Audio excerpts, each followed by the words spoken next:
2017 में 2025 में उस दरवाजे को तोड़ दिया है इस टीम ने।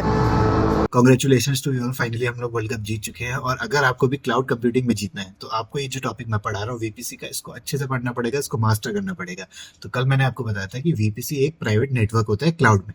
अब जैसे आपकी कोई कंपनी है, वहाँ पर आपने सर्वर कॉन्फ़िगर कर रखे हैं, वहाँ पर आपने इंटरनेट गेटवे लगा रखा है, स्टोरेज लगा रखी है, आप पूरे एक इंफ्रास्ट्रक्चर को वहाँ पर मेंटेन कर रहे हो, तो उसके लिए बहुत खर्च आता है, करोड़ों रुपए लग जाते हैं। बट अगर उसी को आप उठा के क्लाउड में रख दो तो उसको बोलते हैं वर्चुअल प्राइवेट क्लाउड। और उसके लिए हमारे मल्टीपल क्लाउड प्रोवाइडर्स हैं, जैसे एज़्योर हो गया, AWS हो गया, ये सब हमें एक इंफ्रास्ट्रक्चर प्रोवाइड करते हैं जहाँ पर अपना एक वर्चुअल प्राइवेट क्लाउड हम बना सकते हैं, जो कि काफी कॉस्ट इफेक्टिव होता है। और वीपीसी के अंदर कई सारे कंपोनेंट्स होते हैं। मैं आपको आर्किटेक्चर डायग्राम दिखाता हूँ, उसका सब कंपोनेंट्स को बताता हूँ किसका क्या काम है शॉर्ट में, ताकि आपको डायग्राम देख के समझ आ पाए कौन कहाँ पर प्लेस रहता है और कैसे कैसे हमारा डेटा फ्लो करता है।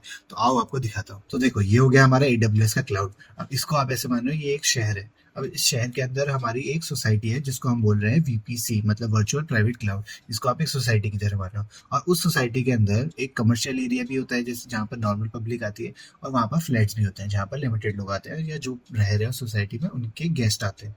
ठीक है, ऐसे ही यहाँ पर होता है एक पब्लिक सबनेट जहाँ पर इंटरनेट से कोई भी आ सकता है, और एक होता है प्राइवेट सबनेट जिसमें लिमिटेड लोग आते हैं और हम डिसाइड करते हैं कि कौन आ सकता है और कौन नहीं आ सकता। और इसमें मोस्टली हम डेटाबेस रखते हैं ताकि कोई भी एक्सेस ना कर पाए इस चीज को। और जो हमारा वेब सर्वर होता है, जो हमारा वेब पेज होता है, वो हमारा पब्लिक सबनेट में रहता है। और जो हमारा इंटरनेट गेटवे होता है वो हमारे पब्लिक सबनेट को हेल्प करता है इंटरनेट एक्सेस करने में। और यहीं पर ही हमारा जो प्राइवेट सबनेट होता है, जो भी उसके अंदर इंस्टेंसेस है, उनकी हेल्प करता है हमारा नेट गेटवे इंटरनेट से कनेक्ट करने के लिए। तो नेट गेटवे से हमारा प्राइवेट सबनेट को कनेक्ट करा जाता है, और उसके बाद नेट अपने एंड से इंटरनेट गेटवे से कनेक्ट करके हमारे को इंटरनेट एक्सेस कराता है। तो मैं आपको कुछ कंपोनेंट्स बता देता हूँ। उसके सबसे पहला होता है हमारा सबनेट, जो हमारे वीपीसी को स्मॉलर सेगमेंट्स में डिवाइड कर देता है। फिर आता है हमारा नेट गेटवे, जो हमारे प्राइवेट इंस्टेंसेस या प्राइवेट सबनेट को हेल्प करता है इंटरनेट से कनेक्ट करने में। और फिर इंटरनेट गेटवे आता है, जो हेल्प करता है हमारे पब्लिक सबनेट या पब्लिक इंस्टेंसेस को कनेक्ट करने में इंटरनेट से।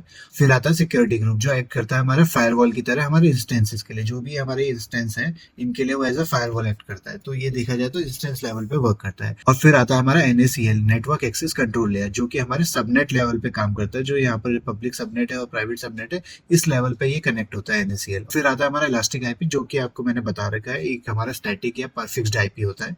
फिर आता है हमारा फ्लो लॉग्स, जो कि मॉनिटरिंग और ट्रबल शूटिंग के लिए काम आता है। और लास्ट में आता है हमारा एंड पॉइंट। अब ये हेल्प करता है हमारे कोई भी AWS की सर्विस से कनेक्ट करने के लिए विदाउट एनी इंटरनेट कनेक्शन।